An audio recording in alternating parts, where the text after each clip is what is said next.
Marcus, I hate this part. Scene 1, take 1. Here too. Good. All right. Action!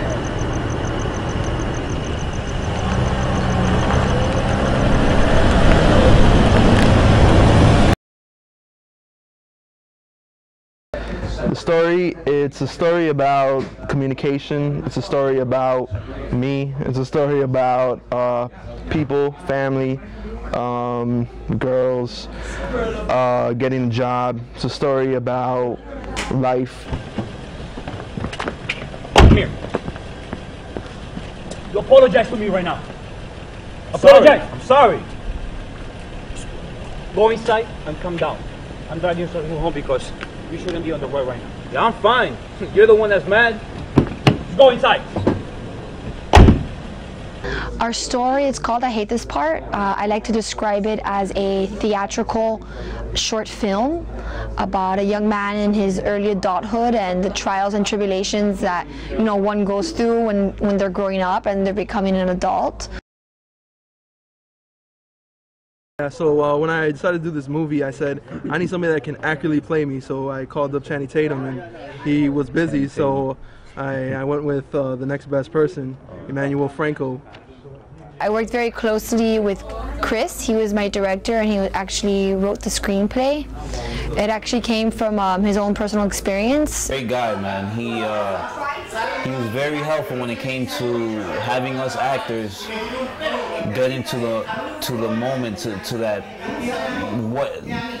to tell us what we need to do. So it was kind of interesting to work with a director who was so closely attached to the project. At times it was a little difficult because, you know, we had to kind of gear through those emotional scenarios again with him.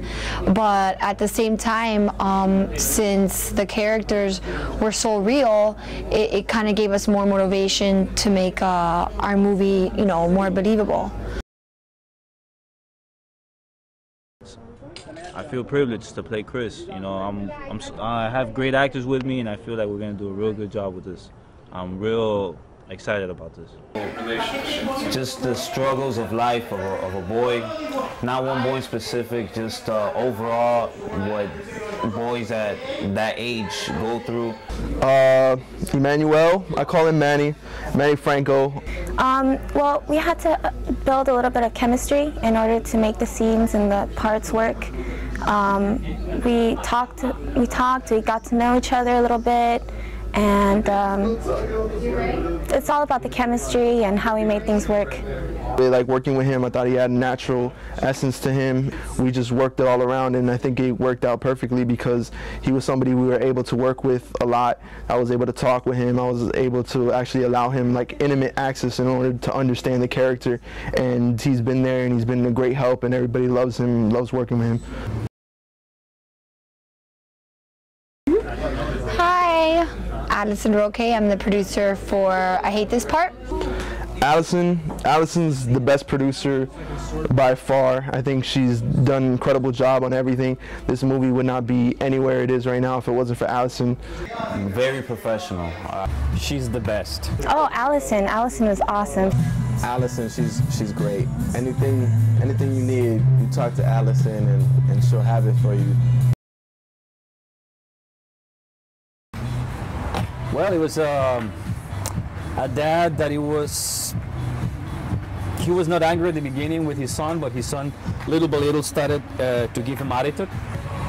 And that relates to a lot of situations similar between young kids arguing with their fathers. It's more of a talking drama sort of thing. Like, it let me slow down and, you know, kind of, you know, try more subtle shots that, you know, like the execution of it is more important than how I'm gonna chop it up in the editing table. Like an action movie, like 90% of a shot is pretty much thrown out the window, and in this movie, like more of a shot is kept. So, you know, it made it so that I had to take more responsibility as a DP, and honestly, you know, like a lot of the credit should go to my gaffer, Keith Sinclair. I think my character is a pivotal person in the story because I'm the scene of the argument between Chris and his father. And me being in the scene, I kind of egg it on and spring up the argument. So I think without me being there, there wouldn't be sort of a catalyst for Manny's anger to come out.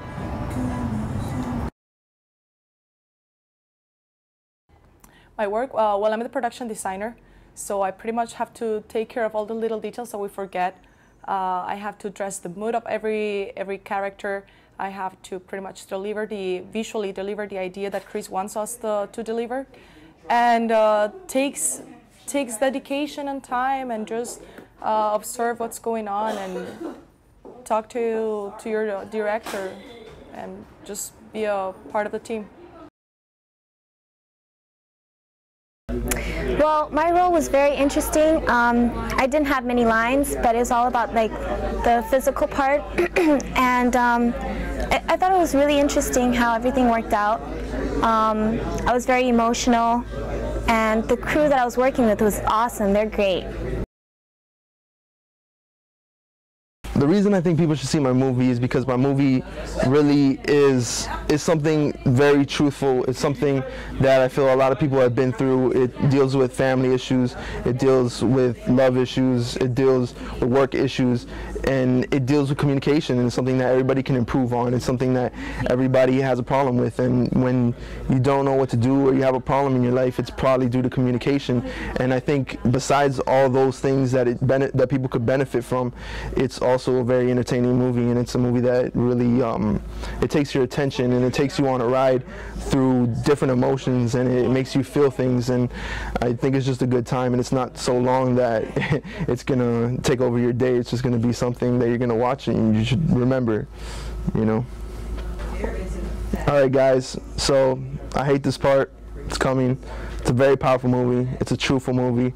It's a movie I poured my heart into, and I wanted people to accept me for this because I really put myself out there, and I said, you know, if people like this, they're gonna like me, you know, and if they like me, they're gonna like this. So vice versa, I just want people to come out, see it, and get their feedback no matter what it is, and enjoy the movie, and come see it when we put it out.